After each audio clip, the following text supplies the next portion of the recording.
Yeah.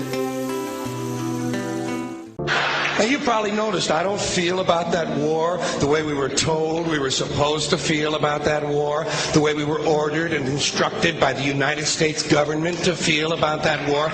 You see, I tell you, my mind doesn't work that way. I got this real moron thing I do. It's called thinking. And I'm not a very good American because I like to form my own opinions. I don't just roll over when I'm told to. Sad to say, most Americans just roll over on command. Not me. I have certain rules I live by. My first rule, I don't believe anything the government tells me. Nothing. Zero. No. I don't take very seriously the media or the press in this country, who in the case of the Persian Gulf War were nothing more than unpaid employees of the Department of Defense, and who most of the time function as kind of an unofficial public relations agency for the United States government. So I don't listen to them. I don't really believe in my country. And I gotta tell you folks, I don't get all choked up about yellow ribbons and American flags. Now, to balance the scale, I'd like to talk about some things that bring us together. Things that point out our similarities instead of our differences. Because that's all you ever hear about in this country is our differences. That's all the media and the politicians are ever talking about, the things that separate us, things that make us different from one another. That's the way the ruling class operates in any society. They try to divide the rest of the people. They keep the lower and the middle classes fighting with each other so that they, the rich, can run off with all the fucking money. Fairly simple thing happens to work.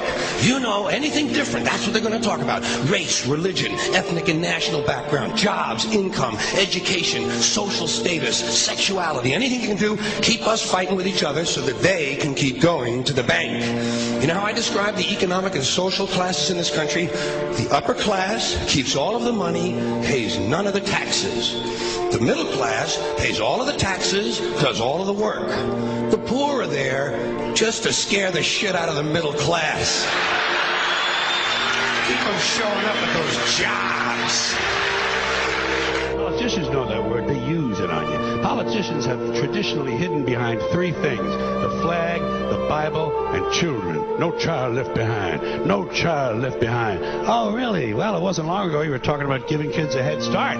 Head start, left behind? Someone's losing fucking ground here. But there's a reason. There's a reason. There's a reason for this. There's a reason education sucks, and it's the same reason that it will never, ever, ever be fixed. It's never going to get any better. Don't look for it. Be happy with what you got. Because the owners of this country don't want that. I'm talking about the real owners now. The big, the wealthy, the real owners, the big wealthy business interests that control things and make all the important decisions. Forget the politicians. They're irrelevant. The politicians are put there to give you the idea that you have freedom of choice. You don't. You have no choice. You have owners. They own you. They own everything. They own all the important land. They own and control the corporations. They've long since bought and paid for the Senate, the Congress, the state houses, the city halls. They got the judges in their back pockets, and they own all the big all the big media companies. So they control just about all of the news and information you get to hear. They got you by the balls. They spend billions of dollars every year lobbying to get what they want. Well, we know what they want. They want more for themselves and less for everybody else. But I'll tell you what they don't want. They don't want a population of citizens capable of critical thinking. They don't want well-informed, well-educated people capable of critical thinking. They're not interested in that. That doesn't help them. That's against their interest. That's right. You know something? They don't want people who are smart enough to sit around the kitchen table and figure out how badly they're getting fucked by a system that threw them overboard 30 fucking years ago. They don't want that. You know what they want? They want obedient workers. Obedient workers.